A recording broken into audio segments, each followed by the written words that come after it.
Daniel Cooper always believed that a good movie could change a life. But when he decided to chase his dream of becoming a director, everything started to fall apart: his family, his finances, even his faith in himself. At 30, instead of walking the red carpet, he's washing dishes in a cramped rental kitchen. Can a single sentence from his wife save a dream that seems all but dead? Daniel was born and raised in a small town in Indiana, where the dream of Hollywood felt more like a fairy tale than a real possibility. His father, a history professor at a local college, was a practical, stern man with little patience for foolish dreams.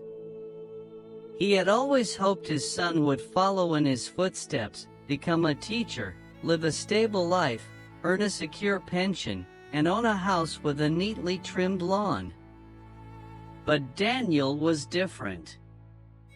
At just 10 years old, after watching Jurassic Park in theaters with his mother, he knew exactly what he wanted to do: create worlds that left people in awe. From that moment, he started borrowing his uncle's old mini-DV camcorder, filming epic teddy bear battles and backyard superhero remakes with his friends. There was no budget, no set, just imagination and hunger. In his senior year of high school, while his classmates applied to business or engineering schools, Daniel wrote down only one choice: UCLA's School of Film and Television. It was a decision that enraged his father. One tense evening, his dad growled, "Do you know how many film students graduate every year? And how many of them actually make a living?" He quoted statistics, talked about risk, and ended with a bitter warning: "Your dream is a one-way ticket to failure." Daniel heard it all, but still sent in his application. When he was accepted, he vowed to pay for school himself, through scholarships and part-time jobs. A few weeks later, he left Indiana in his mom's old car, with 3 boxes of clothes, a camera, and one unshakable belief: if he didn't at least try to live his dream, he would spend the rest of his life regretting it. And so the journey began, fueled by burning passion, but marked by conflict and sacrifice. What Daniel didn't know was that the road ahead would be longer and harsher than any screenplay he'd ever written. Daniel arrived in Los Angeles with eyes full of hope, only to quickly discover that the city of dreams is also where dreams go to die, quietly and slowly. UCLA's film school was fiercely competitive. Everyone there had been a star back home, and each one believed they were the next Spielberg. In class, Daniel wasn't the standout. He was quiet, focused, sometimes seen as overly cautious.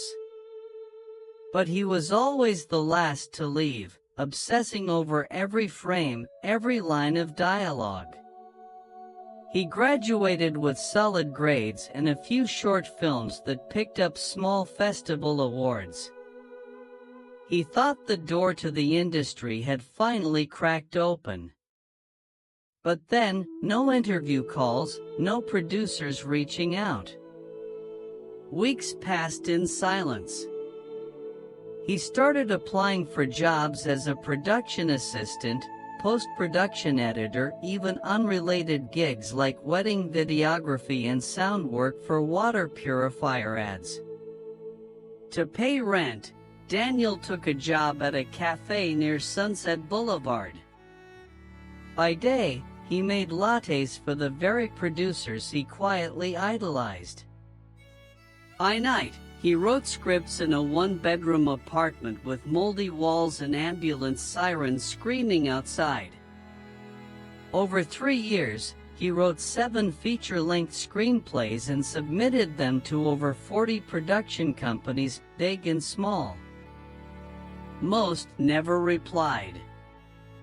A few sent form responses, "Thank you, but this doesn't align with our current direction." As time went on, Daniel grew tired. He began to doubt himself. Maybe his father had been right.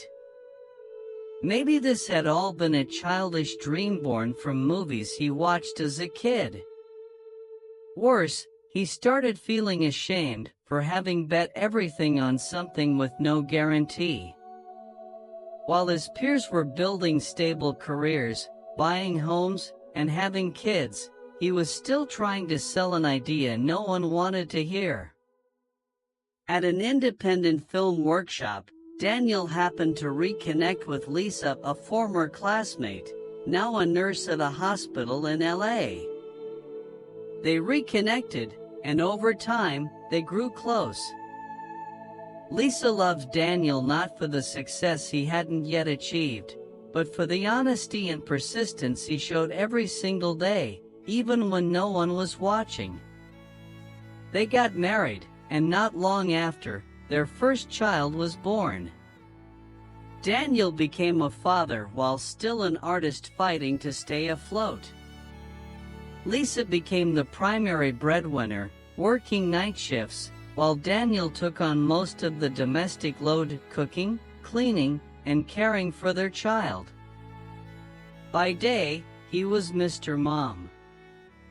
By night, a director with no film. To the outside world, it looked like failure. But to Daniel, this wasn't the end. He hadn't given up. But he wasn't sure how much longer he could keep going. Though he hadn't given up, Daniel increasingly felt like he was standing on the edge of a cliff. After nearly 6 years in Los Angeles, he still didn't have a single clear milestone in his career. Rejections kept arriving as regularly as utility bills. Night after night, while Lisa worked the night shift at the hospital, Daniel sat alone in their tiny kitchen, staring at his computer screen, opening old scripts but unable to type a single word. Ideas no longer came like they used to. The inspiration that once kept him awake till sunrise now felt like a distant echo. The only thing growing steadily was guilt. He felt like a burden. While Lisa juggled motherhood and exhausting night shifts to keep their family afloat, Daniel saw himself as a failure, no stable job, no money, no recognition. Financial pressure forced them to cut back on everything, from morning coffee to new clothes for their son. Daniel started avoiding friends, especially those who had gone to UCLA with him, now directing commercials, editing for television, or at the very least, teaching film. Lisa's family never said it outright, but their looks and suggestions became clearer by the day. Daniel should do something more practical. Once, her parents sent her some money and gently floated the idea that he should open a hot sandwich stand on a busy corner. Instead of writing things no one reads, they said. Lisa declined, but Daniel had overheard. And it pierced his pride like a knife. One sleepless night, Daniel opened his browser and typed, "Beginner coding classes." He thought, maybe I need to become someone else. Someone the world actually needs. He enrolled in a 10-week course at a nearby community college, Python, JavaScript, web development. Not because he loved it, but because he felt he had no other option. He taped the class schedule to the fridge like a tombstone, marking the end of the dream that had once burned so brightly in his heart. But from the moment the course began, Daniel grew quieter. More withdrawn. He stayed up later, not to write, but to avoid thinking. Every time he opened a line of code, it felt like something inside him was dying. He wondered how many others had once dreamed like me, then quietly closed their laptops, took a job, and never looked back. Lisa noticed the change. One Monday morning, as she was getting ready for work, she looked at him for a long time. Then, just before walking out the door, she placed a hand on his shoulder and said softly, but firmly, "You were born to tell stories, Daniel. The world doesn't need another coder. But it does need the stories only you can write." One sentence. A flicker of light. And maybe a resurrection. Lisa's words that morning echoed in Daniel's mind all day. The world doesn't need another coder.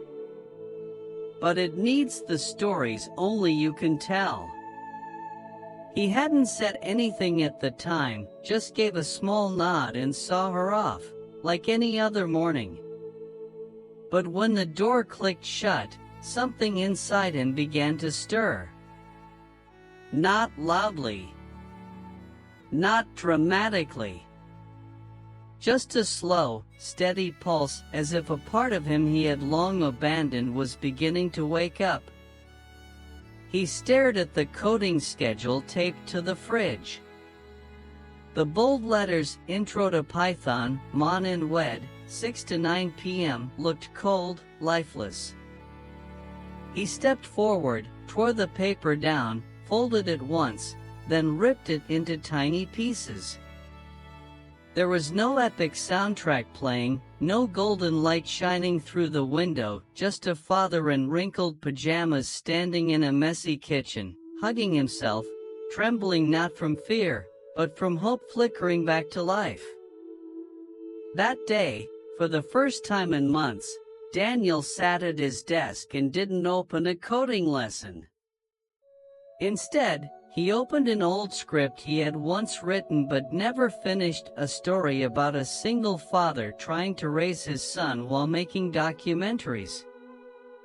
As he began retyping the first few lines, Daniel felt like he was exhaling after holding his breath for years. But this time, he knew things had to be different. No more waiting to be chosen. No more hoping someone would discover him. He decided to bring his story to life on his own terms, even with zero budget. He researched how to shoot on a phone, borrowed a microphone from the community library, asked old friends to help with editing and acting, for free. By day, he took care of the house, cooked meals, looked after his son. By night, he storyboarded, rewrote scenes, edited footage. Lisa did more than just support him. She became the producer, babysitter, script reader, and emotional backbone. She never asked, "When will it be successful?" She only asked, "How far did you get today?" 3 months later, Daniel's short film Echoes of Silence was complete. He uploaded it to Vimeo and submitted it to a handful of small indie film festivals, expecting little. But within weeks, the film began receiving positive feedback and was selected for official screening at a festival in Portland. An independent film critic wrote about it on their blog, calling it so honest it makes you want to call your father right after watching. Daniel didn't cry. But in that moment, he knew he had overcome the hardest thing, not poverty, not rejection, but the doubt inside himself. The attention Echoes of Silence received was, at first, just a flicker, a blog post, a few social media shares. But for Daniel, it was the first time his dream echoed beyond the four walls of his home. More importantly, It was the first time he saw his work truly reach someone, not buried in a drawer or ignored in an inbox, but felt. Fueled by that momentum, Daniel went on to create 2 more short films over the next year, each one small, independent, and packed with challenges. He stretched every resource. A local church lent him a space for free, a neighbor offered lighting equipment, and friends from the local arts community acted without pay. The films were accepted into regional festivals, Seattle, Denver, Austin, and slowly caught the attention of a few independent producers. A year later, a small production company in New York reached out, offering to fund a full-length feature based on one of Daniel's older scripts he'd quietly posted on his blog. That script became his debut film, Paper House, a deeply emotional story about a fractured family reconnecting through old VHS footage. The film premiered at the Tribeca Film Festival and received a standing ovation. A journalist from IndieWire called it a gentle but powerful meditation on memory, pain, and healing. Less than 2 years later, Daniel stood on stage accepting the award for Best New Director, as the applause roared around him. In his speech, he didn't thank big studios or magical opportunities. He thanked his wife. "I used to think dreams only needed willpower. But I've learned that sometimes, they need someone else to believe in you when you've stopped believing in yourself." When the stage lights dimmed and the crowd filed out, Daniel stepped down, pulled out his phone, and typed a simple message to his father. "I did it." No reply came right away. But the next morning, a short message lit up his screen. "I know. I always hoped you were right." Daniel Cooper is living proof that success doesn't come from giant leaps, but from small, relentless steps forward. That sometimes, we have to completely fall apart to discover what we truly stand for. And that passion isn't always a blazing fire, it's the quiet ember that never dies, waiting for the right words to spark it back to life. If you're doubting yourself right now, feeling like the world has no place for your dream, remember Daniel. And remember this: you might be just one more try away from making it real.